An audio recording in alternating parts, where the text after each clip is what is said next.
दोस्तों नमस्कार। आज हम लोग दृष्टि पब्लिकेशन के द्वारा यूपीएससी और अन्य जो विभिन्न राज्य के लोक सेवा आयोग के द्वारा क्वेश्चन प्रीवियस ईयर में पूछे गए हैं और कुछ संभावित जो क्वेश्चन है मल्टीपल ऑब्जेक्टिव टाइप से, उनको हम लोग देखने का प्रयास करते हैं विथ फुल्ली डिस्क्रिप्शन, जो आगामी बीपीएससी के साथ ही अन्य सभी पीसीएस एग्ज़ाम के लिए बहुत ही महत्वपूर्ण रहने वाला है। ये लगभग 1000 क्वेश्चन होगा टोटल। आधुनिक भारत का इतिहास है ये। पहले हम आधुनिक भारत के इतिहास को समाप्त करना चाहता हूँ, क्योंकि बीपीएससी में सबसे ज़्यादा इनका नंबर आता है।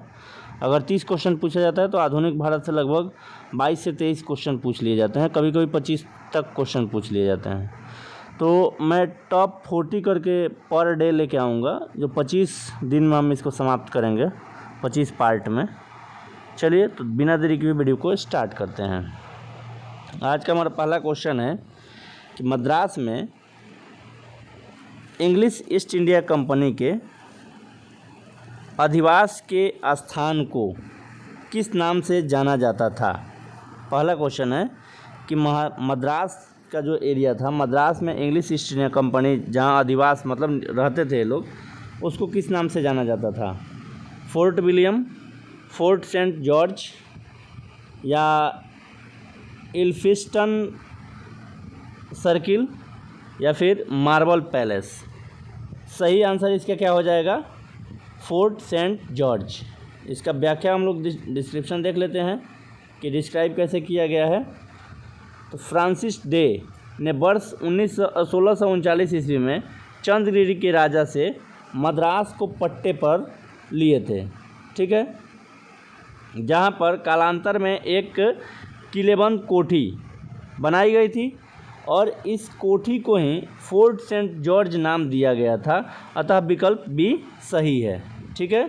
तो इस क्वेश्चन से हमको क्या जानकारी मिला कि मद्रास को पट्टे पर किसने लिया था? तो फ्रांसिस डे ने लिया था। कहाँ के शासक से लिया था? तो चंद्रगिरी के राजा से इसको लिया था। कब लिया था? तो वर्ष 1639 ईस्वी में लिया गया था। यहाँ से 3 क्वेश्चन डिस्क्रिप्शन से ये तैयार हुआ। चलिए अगला क्वेश्चन जो दिया हुआ है,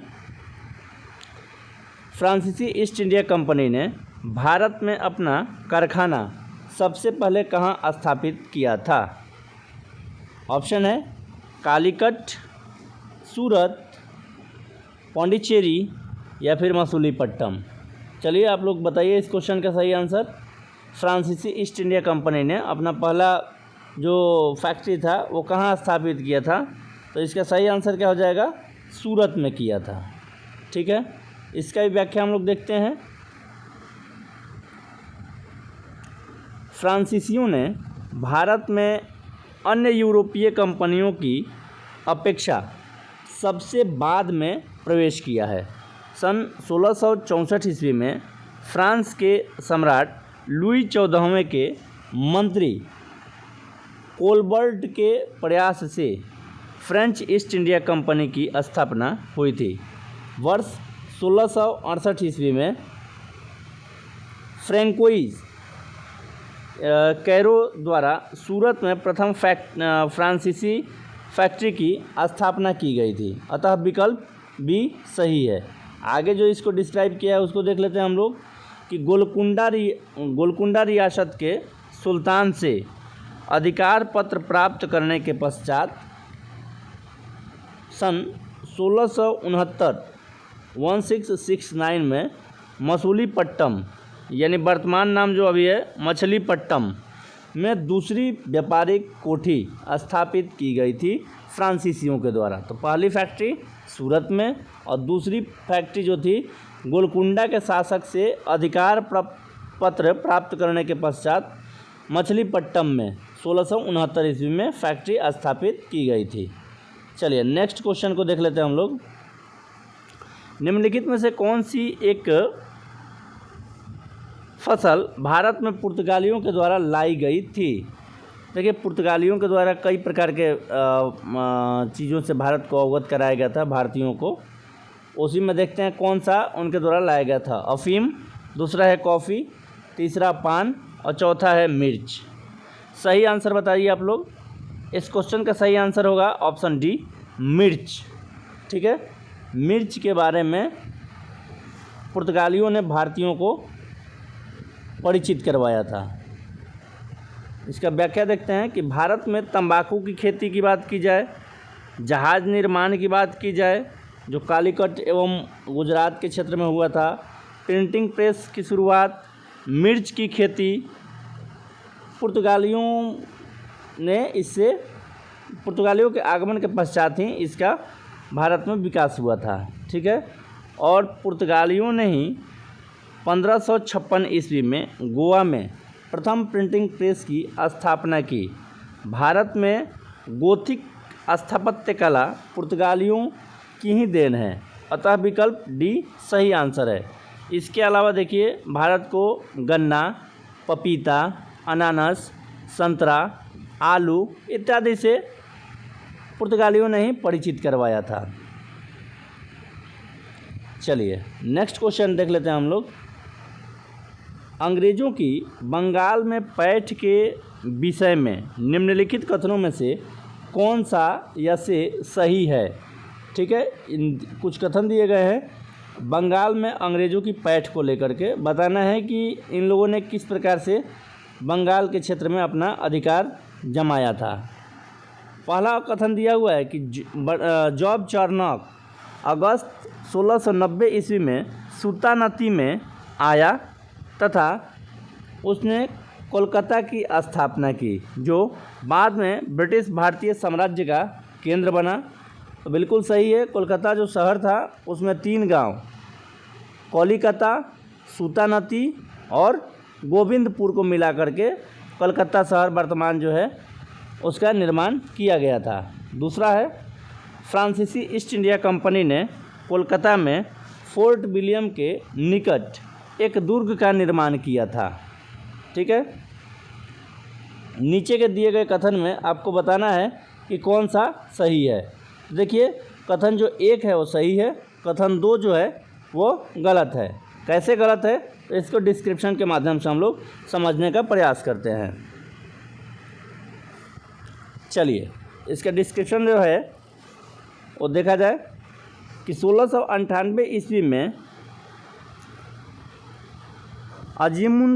अजीमुशान के द्वारा अंग्रेज़ों को सुल्तानती, कलिकता या कालीघाट, कोलकाता एवं गोविंदपुर नामक 3 गांव की ज़मींदारी दी गई थी और इन्हीं गांवों को मिला करके जॉब चार्नॉक ने कोलकाता की नींव रखी।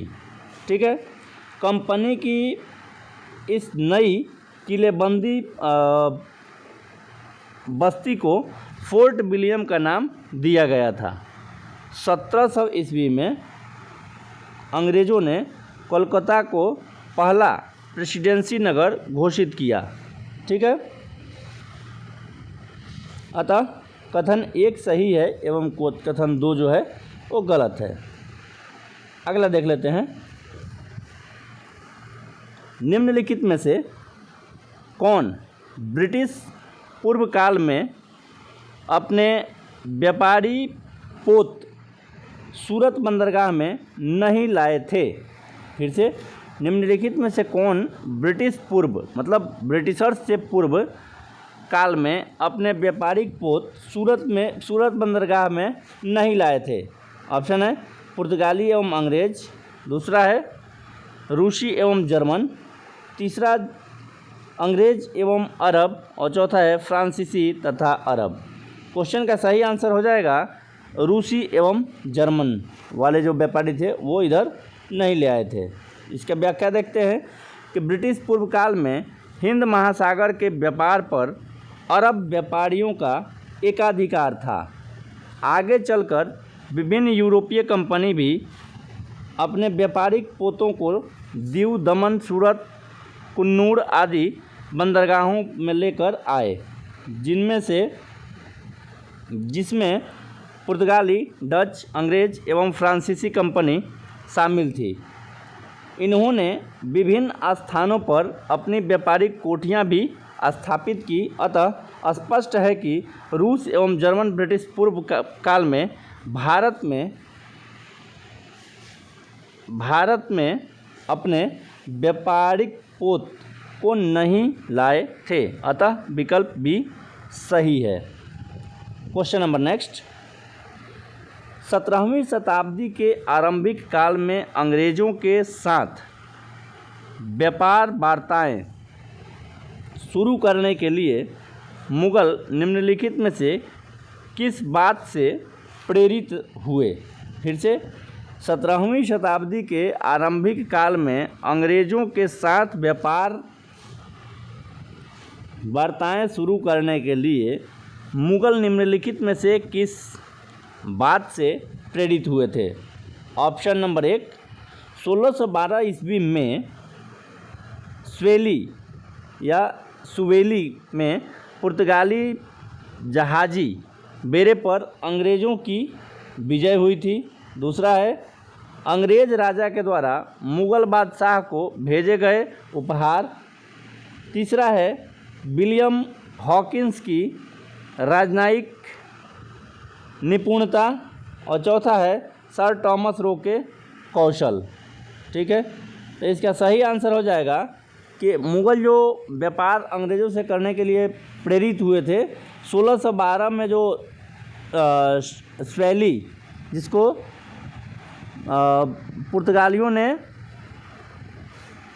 पुर्तगालियों को अंग्रेज़ों ने हराया था इसमें। ठीक है, इसका डिस्क्रिप्शन देख लेते हैं हम लोग। इसका डिस्क्रिप्शन है कि 1612 में स्वैली में अंग्रेज़ी जहाज़ ड्रैगन ने पुर्तगाली जहाज़ बेरे के साथ सफलतापूर्वक युद्ध किया तथा हिंद महासागर में ब्रिटिश नौसेना के प्रवेश का मार्ग प्रशस्त किया।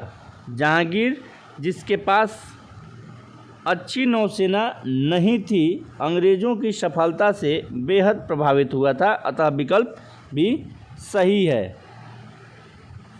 वीडियो थोड़ा सा लंबा होगा क्योंकि इसमें जो डिस्क्रिप्शन के साथ में दिया जा रहा है मटेरियल वो बहुत ही बीपीएससी के लिए चाहे साथ में किसी भी पीसीएस के लिए बहुत महत्वपूर्ण रहने वाला है। चलिए अगला क्वेश्चन देख लेते हैं। निम्नलिखित विदेशी यात्रियों में से किसने भारत के हीरों एवं हीरों की खदानों की विस्तृत रूप से चर्चा की है? ठीक है, ऑप्शन है फ्रांसवा वर्नियर। दूसरा है जियो बैप्टिस्ट टर्वेनियर। चौथा है जियो द थ्वेनो। और चौथा है एवे बार्थोसेनी कारो। सही आंसर इसका हो जाएगा जियो वेस्टिस्ट टेवर्नियर। व्याख्या इसका देख लेते हैं। जियो बैप्टिस्ट टेवर्नियर 1605 से 1689 तक फ्रांसीसी खोजकर्ता एवं व्यापारी था। भारत में हीरों को खानों का उल्लेख करने वाला वह प्रथम यूरोपीय था। उसे 1666 ईस्वी में की गई 116 कैरेट ब्लू डायमंड की खोज या खरीद के लिए जाना जाता है, जिसे उसने 1668 ईस्वी में फ्रांस के लुई 14वें को बेच दिया था। अगला देख लेते हैं। निम्नलिखित पर विचार करना है। पहला है कि मृदा के स्वरूप तथा उपज के गुणों के आधार पर भूमि राजस्व का मूल्यांकन। सेकंड है युद्ध में चलती फिरती तोपों का उपयोग। और चौथा है तंबाकू एवं लाल मिर्च की खेती। क्या है इसमें कि उपरोक्त में से कौन सा या से अंग्रेज़ों की भारत को देने थी? उपरोक्त में से कौन सा अंग्रेज़ों की भारत को देन थी, मतलब अंग्रेज़ों ने किससे भारत को परिचित कराया था। ठीक है, तो ये जो जितने भी थे इसमें ज़्यादातर कुछ पुर्तगालियों का है, अंग्रेज़ों का इसमें कुछ भी नहीं है। ठीक है, कैसे, तो व्याख्या से हम लोग समझ लेते हैं। उपरोक्त में से कोई भी कथन सही नहीं है, क्योंकि इनमें से कोई भी अंग्रेज़ों की भारत का देन नहीं है। ये सब अंग्रेज़ों के आगमन से पूर्व ही भारत में प्रचलित था। देखिए, मृदा के स्वरूप तथा उपज के गुणों के आधार पर भूमि राजस्व का मूल्यांकन मध्य युग की देन है। अंग्रेज़ों से पूर्व ही शेर शाह सूरी एवं अकबर ने भूमि की गुणवत्ता के आधार पर भूमि का विभाजन किया था तथा उपज के आधार पर भू राजस्व का निर्धारण भी किया था। ठीक है, तो इससे तो ये पता चलता है कि अंग्रेज़ ये फेल होता है। दूसरा, अंग्रेज़ के पहले ही भारत में ये व्यवस्था लागू थी। नेक्स्ट है कि युद्ध में चलती फिरती तोपों का उपयोग अंग्रेज़ों से पूर्व ही मुग़ल काल में होने लगा था। बाबर के द्वारा पानीपत का युद्ध जीतने के पीछे एक बड़ा कारण उसकी तोपखाना पद्धति थी। ठीक है, बाबर ने उनवेकों की युद्ध में नीति, तुगलमा युद्ध पद्धति तथा तोपों को सजाने में उस्मानी नीति, ठीक है, जिसको रूमी विधि का प्रयोग किया। अकबर के आयुध निर्माण कारखाने में तमाम प्रकार की बड़ी छोटी तोप तैयार की जाती थी, अर्थात ये भी भारत में अंग्रेज से पूर्व था। नेक्स्ट है कि भारत में तंबाकू एवं लाल मिर्च की खेती पुर्तगालियों की देन थी। पुर्तगालियों ने ही भारत में प्रिंटिंग प्रेस की भी शुरुआत की थी 1556 में। कहाँ लगाया था? गोवा में। 18वीं शताब्दी के मध्य में इंग्लिश ईस्ट इंडिया कंपनी के द्वारा बंगाल से निर्यातित प्रमुख पांड्य पदार्थ यानी स्टेपल कमोडिटीज क्या थे? ठीक है, ऑप्शन नंबर 1 है अपरिकृष्ट कपास, तिलहन एवं अफीम। दूसरा है चीनी, नमक, जस्ता एवं सीसा। तीसरा है तांबा, चांदी, सोना, मसाले एवं चाय। जबकि चौथा ऑप्शन है कपास, रेशम, सोडा एवं अफीम। सही आंसर देख लेते हैं तो है कपास, रेशम, सोडा एवं अफीम। डिस्क्रिप्शन भी देख लेते हैं। 18वीं शताब्दी के मध्य इंग्लिश ईस्ट इंडिया कंपनी के द्वारा बंगाल से निर्यातित प्रमुख पण्य पदार्थ में कपास, रेशम, सोडा, नील एवं अफीम शामिल है। अतः ऑप्शन नंबर डी सही है। नेक्स्ट क्वेश्चन देख लेते हैं। किस गुजराती पायलट यानी चालक ने वास्को डी गामा 1498 ईस्वी में जो भारत आया था का कालीकट तक मार्गदर्शन किया था? ठीक है, सही इसका आंसर क्या हो जाएगा? अब्दुल मजीद। इसका ऑप्शन है कि अब्दुल मजीद ऑप्शन 1 में ही है, या तो ये सही आंसर अब्दुल मजीद ही होगा। ये कहाँ मिल गया था? पुर्तगाली जो वास्को डी गामा था उसको अफ्रीका महादेश में ही मिल गया था। ये 1498 ईस्वी में वास्को डी गामा 2 जहाज़ों के साथ कालीकट पहुंचा। इस यात्रा का मार्गदर्शन गुजराती यात्री अब्दुल मजीद ने किया था। ठीक है, आगे देख लेते हैं हम लोग। 15वीं शताब्दी के अंत में यूरोपीय यात्री भारत तथा दक्षिण पूर्व एशिया को दक्षिण पूर्व एशिया की ओर आकर्षित हुए, इसके क्या कारण थे? ऑप्शन नंबर 1, यूरोप में कृषि विकास एवं विस्तार। दूसरा है आंतरिक एवं विदेश व्यापार की वृद्धि हेतु नए बाजार की तलाश। तीसरा है रेशम, मसाले एवं औषधि की मांग। उपरोक्त कथनों पर विचार करना है। सही इसका आंसर हो जाएगा, तीनों सही है। 15वीं सदी के अंत में यूरोपीय यात्री भारत तथा दक्षिण पूर्व एशिया की ओर आकर्षित हुए। इसके पीछे का मुख्य कारण जो था, यूरोप में कृषि विकास एवं विस्तार। दूसरा था कि आंतरिक एवं विदेशी व्यापार की वृद्धि हेतु नए बाजार की तलाश करना। और रेशम, मसाले एवं औषधि की मांग, इसके लिए यूरोपीय जो थे पूर्व की ओर आकर्षित हुए थे। ऑप्शन नंबर डी सही है। व्याख्या देख लेते हैं कि यूरोप में कृषि विस्तार के फलस्वरूप चारागाहों की कमी हुई। ठीक है, तो जाड़ों में पशुओं का वध अधिक संख्या में किया जाने लगा एवं मांस की अधिक उपलब्धता होने से उसे सुरक्षित रखने एवं ज़्यादा स्वादिष्ट बनाने के लिए मसालों की मांग बढ़ी। अतः कथन 1 सही है, मसाला सही है। दूसरा है कि इसको आंतरिक व्यापार एवं वृद्धि के लिए नए बाजार की तलाश थी, अतः इन्होंने नए देशों की खोज प्रारंभ की। अतः कथन 2 भी सही है।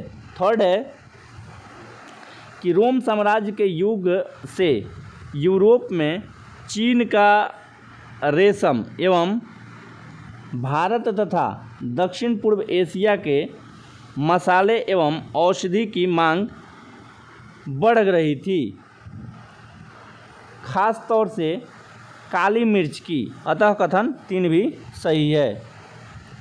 नेक्स्ट क्वेश्चन है, पुर्तगालियों के संदर्भ में निम्नलिखित कथनों पर विचार कीजिए। चलिए पुर्तगालियों के बारे में समझना है। अल्बुकर्क ने बीजापुर से गोवा को छीन करके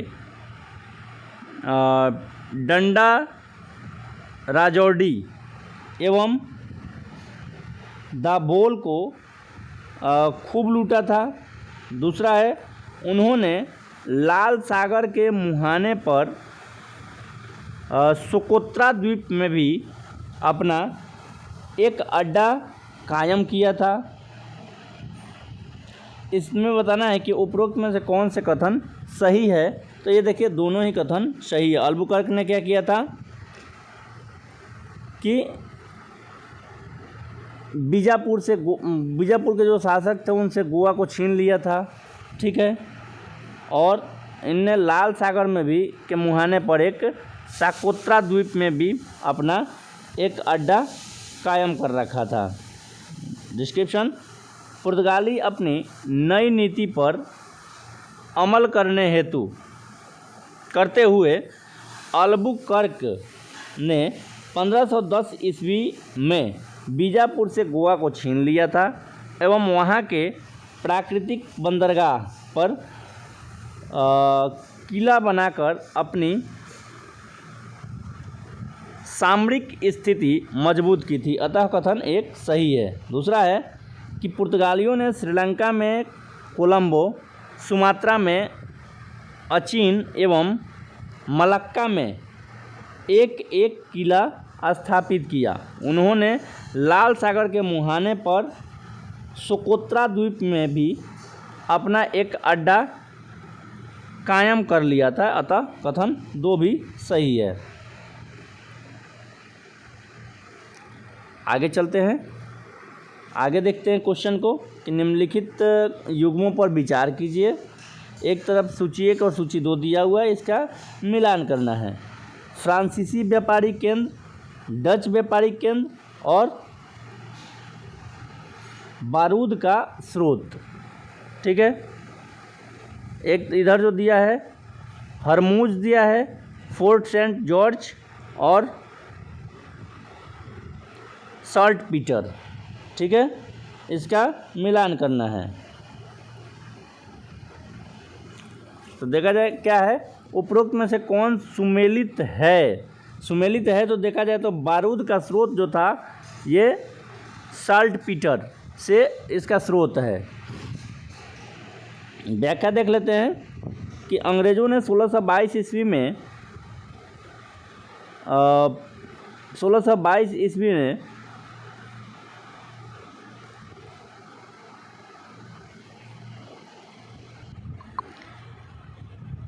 फारसी फौज की मदद से पुर्तगालियों के अड्डे हरमुज पर कब्जा कर लिया था। अंग्रेज़ों ने मद्रास में व्यापार के लिए फोर्ट सेंट जॉर्ज में एक केंद्र स्थापित किया था। साल्टपीटर से यूरोप के बारूद की कमी पूरी हुई तथा इसका प्रयोग जहाज़ों के भार को स्थिर करने के लिए भी किया जाता था। अतः कथन 3 सही सुमेलित है। आगे देख लेते हैं कि डचों के संदर्भ में निम्नलिखित कथनों पर विचार कीजिए। देखिए 3 कथन दिए हुए हैं और डच के बारे में 4 कथन दिए हुए हैं और इसमें से बताना है आपको कि उपरोक्त में से कौन से कथन सही है। चारों कथन तो पहले देख लिया जाए। पहला है कि इन्होंने गोलकुंडा के शासक से फरमान प्राप्त कर मछलीपट्टम में अपनी पहली फैक्ट्री स्थापित की थी, पहली कोठी स्थापित की थी। दूसरा है कि इन्होंने दक्षिण पूर्व एशिया में मसालों के द्वीप पर वर्चस्व स्थापित किया था। तीसरा है कि इन्होंने कोरोमंडल के स्थानीय शासक से पुलिकट हासिल कर लिया था। और चौथा है इन्होंने सूरत में अपनी पहली फैक्ट्री स्थापित की थी। ठीक है, तो इसमें देखा जाए तो 1, 2 और 3 सही है। डच जो थे वो सूरत में अपनी पहली फैक्ट्री नहीं स्थापित किए थे, बल्कि फ्रांसीसी ने और अंग्रेज़ों ने अपनी पहली फैक्ट्री स्थापित की थी। व्याख्या देख लेते हैं। 1600 ईस्वी में डचों ने गोलकुंडा के शासक से फरमान हासिल कर मछलीपट्टम में अपनी पहली कोठी बनाई थी। अतः कथन 1 सही है। दूसरा है कि डचों ने दक्षिण पूर्व एशिया में मसालों के द्वीप जावा एवं सुमात्रा पर अपना वर्चस्व स्थापित किया था। अतः कथन 2 भी सही है। तीसरा है कि डचों के कोरोमंडल तट पर फैलाव करते हुए वहां के स्थानीय शासक से पुलिकट हासिल कर लिया था। अतः कथन 3 भी सही है। और सूरत में पहली फैक्ट्री अंग्रेज़ों ने बनाई थी। अतः कथन 4 गलत है। नेक्स्ट क्वेश्चन है कि यूरोपीय व्यापारियों के संदर्भ में निम्नलिखित कथनों पर विचार कीजिए। यूरोपीय व्यापारिक कंपनी पर। चलिए, पहला है कि 17वीं सदी के प्रथम चरण में डच एवं अंग्रेज़ों ने पुर्तगालियों के व्यापारिक एकाधिकार को समाप्त कर दिया था। दूसरा है कि इन्होंने भारतीय व्यापारियों के माल को अपने जहाज़ों पर ढोना भी शुरू कर दिया था। तीसरा है कि आरंभ में नील का निर्यात भारत से यूरोप को किया गया था। ठीक है, उपरोक्त कथनों में से कौन सा कथन सही है। ठीक है, विचार करना है आपको कि कौन सा कथन सही है। तो इसका सही आंसर हो जाएगा 1, 2 और 3, जबकि 3 कथन जो दिए हुए थे तीनों के तीनों सही है। व्याख्या देख लेते हैं कि यूरोपीय व्यापारियों की आपस में ही प्रतिस्पर्धा विकसित होने लगी एवं 17वीं सदी के प्रथम चरण में डच एवं अंग्रेज़ों ने पुर्तगालियों के भारतीय व्यापार के एकाधिकार को खत्म कर दिया। अतः कथन 1 सही है। दूसरा है कि प्रारंभ में यूरोपीय व्यापारियों ने भारतीय व्यापारियों के माल को अपने जहाज़ों पर ढोना शुरू कर दिया था। साथ ही भारत में जहाज़ रानी का विकास हुआ, जिसका प्रभाव विदेशी व्यापार एवं वस्तु निर्यात के उद्योग की वृद्धि पर दिखाई देने लगा था। अतः कथन 2 भी सत्य है। तीसरा है कि एशियाई व्यापार में बढ़ती हिस्सेदारी से अंग्रेज़ों एवं डच ऐसी चीज़ों की तलाश में थे जिससे यूरोप निर्यात किया जा सके। प्रारंभ में नील एवं मिर्च का निर्यात किया गया। नील गुजरात के सरखेज एवं आगरा के त्रिकट बयाना में सबसे अच्छा पैदा होता था। अतः कथन 3 भी सत्य है। नेक्स्ट क्वेश्चन आ जाता है अपना कि अंग्रेज़ों के संदर्भ में निम्नलिखित कथनों पर विचार कीजिए। पहला है कि जहांगीर से फरमान प्राप्त करके सूरत में अपनी फैक्ट्री को पुख्ता बनाया। और दूसरा है फ़ारसी फ़ौज की सहायता से हरमुज पर कब्जा किया। जहाँ तक है कथन 1 और कथन 2, इसमें दोनों ही कथन सत्य हैं। ठीक है, फ़ारसी फ़ौज की मदद से अंग्रेज़ों ने हरमुज पर कब्जा कर लिया था। ठीक है, और जहांगीर से उनने फरमान प्राप्त करके सूरत में अपनी फैक्ट्री भी स्थापित कर ली थी। व्याख्या देख लेते हैं कि अंग्रेज़ों ने 1618 ईस्वी में जहांगीर से फरमान प्राप्त कर सूरत में स्थापित फैक्ट्री की अस्थायी बना लिया। अतः कथन 1 सही है। 1622 ईस्वी अंग्रेज़ों ने फ़ारसी फ़ौज की मदद से हरमुज पर कब्जा कर लिया था, जो कि पहले पुर्तगालियों के अधिकार क्षेत्र में था। अतः कथन 2 भी सही है। नेक्स्ट क्वेश्चन है कि यूरोपीय व्यापारियों के संदर्भ में निम्नलिखित कथनों पर निम्नलिखित सूची जो दिए गए हैं, सूची 1 और सूची 2 का सुमेलित करना है आपको। ये सुमेलित करने वाला क्वेश्चन आ गया। देखिए, नील, कपड़ा, कच्चा रेशम और साल्ट पीटर। इसमें ये क्या है, क्षेत्र का चयन करना है, संबंधित स्थान का चयन करना है। तो नील कहाँ से वो लोग प्राप्त करते थे? इधर दिया है गुजरात, कोरोमंडल, बालासोर और बिहार। देखिए, अभी हम लोग पढ़े थे कि नील जो था वो गुजरात एवं